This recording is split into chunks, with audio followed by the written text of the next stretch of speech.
Assalamu alaikum. Welcome to Zad Academy course summaries. If you're passionate about growing your Islamic knowledge and really understanding the profound depths of our deen, well, you are in the perfect place. Please make sure to subscribe, like, comment, and share this explainer so we can keep making authentic Islamic knowledge accessible to learners all over the globe.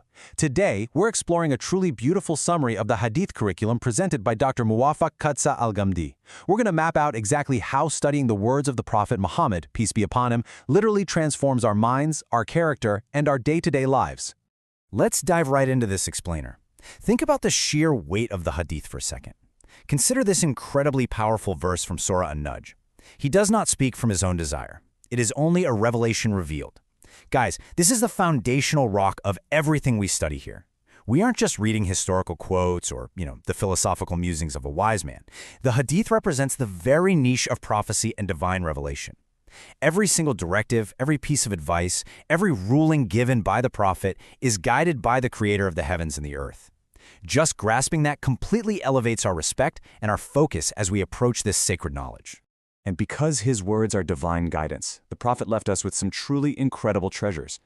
He stated super clearly that he left behind two things: the Book of Allah, the Quran, and his Sunnah.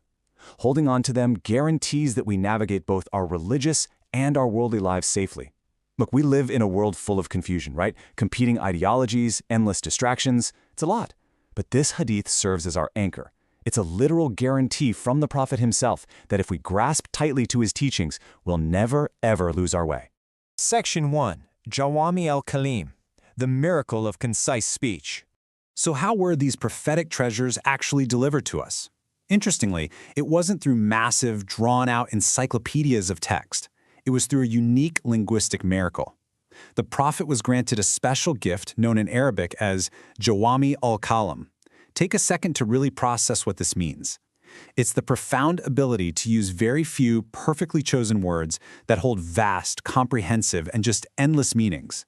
The Prophet, peace be upon him, didn't need to speak for hours to get his point across. A single brief sentence could hold an incredible depth of practical, legal, and spiritual guidance. It's a true intellectual miracle that makes studying his words incredibly efficient for us today. And because of this brilliant conciseness, we see this wildly fascinating phenomenon in Islamic history: endless scholarly extraction. Dozens of scholars, across multiple generations and continents, have written massive, multi-volume commentaries on the exact same short hadith collections. You might be wondering, how is there always something new to say? Well, it's because Jawami al-Kalim is like a bottomless ocean. One scholar might dive in and bring up pearls related to manners, while another dives into that exact same sentence and extracts profound principles of law or creed. The well literally never runs dry. Section 2. The multi-fruited orchard. Navigating the Garden of Hadith. To really build a framework for our studies, Dr. Mowaffaq uses this gorgeous metaphor. He doesn't describe the Hadith curriculum as just some rigid set of rules. Instead, he describes it as a vibrant, multi-fruited orchard, or a lush garden.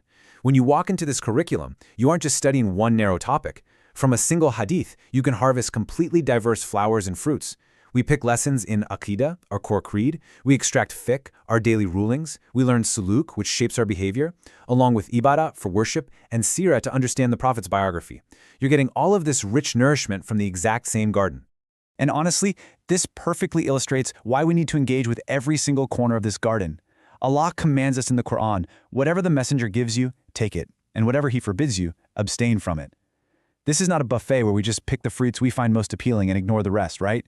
We're commanded to comprehensively embrace the messenger's guidance, the inner and the outer, the spiritual and the legal. It's this holistic approach that truly purifies our character. Section 3. Fiqh of Extraction, or Istinbat. Imam al-Shafi'i's Masterclass. So, the crucial point now is learning how exactly we extract these diverse fruits from the text. And Islamic history gives us a mind-blowing masterclass on this. Consider this incredibly short, playfully simple sentence. The Prophet, peace be upon him, was visiting a family and noticed a young boy looking pretty sad because his small pet bird, called a nughair, had died. To comfort him, the Prophet affectionately rhymed and said, "O Abu Umair, what did the nughair do?" It's just a beautiful, deeply human moment of empathy. But let's look at what a trained scholar's mind sees when they look at this exact same sentence. Now get this. The great scholar Imam al-Shafi'i spent an entire night pondering just that one tiny sentence. By the time morning rolled around, he had remarkably extracted over 70 distinct benefits and Islamic rulings from it. Over 70. Rulings on the permissibility of keeping permissible pets, the etiquette of comforting children, using nicknames for the young, the purity of certain animals, and so much more. All of that from a handful of words. That is the astonishing power of prophetic speech combined with a dedicated, reflecting mind. That incredible story shows us the true essence of studying the fiqh of hadith. Our whole methodology can basically be summarized in 3 steps: read, extract, apply. We don't just passively read the text like we're skimming a textbook. We actively engage our intellects. We ponder the words. We look at the context. We extract those hidden benefits. And most importantly, we apply those lessons to our modern lives to improve ourselves. Section 4. The Harvest. Fruits of studying this course. As we wrap up this explainer, let's look at exactly what you should take away from engaging with this material.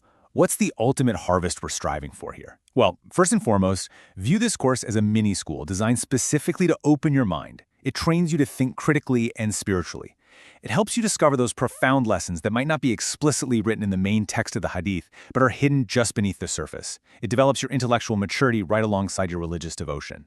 But ultimately, the end game is transformation. By studying this rich garden of knowledge, extracting its fruits, and applying its wisdom, the hope is that we are genuinely transformed. As Dr. Mowaffaq beautifully prayed at the end of his summary, we study so that we might become keys that open doors to good in our communities and locks that firmly shut out evil. That right there is the true impact of authentic Islamic education. It has been an absolute pleasure walking through this garden of wisdom with you today. What incredible depth lies in the words of our messenger, peace be upon him. I highly encourage you to continue your learning journey, apply these methods of extraction, and harvest your own fruits through the official Zad Academy curriculum. So as you step out into the world today, ask yourself, which fruit of prophetic wisdom will you harvest and apply in your life first? Jazakumullahu khairan for joining us, and we will see you in the next explainer.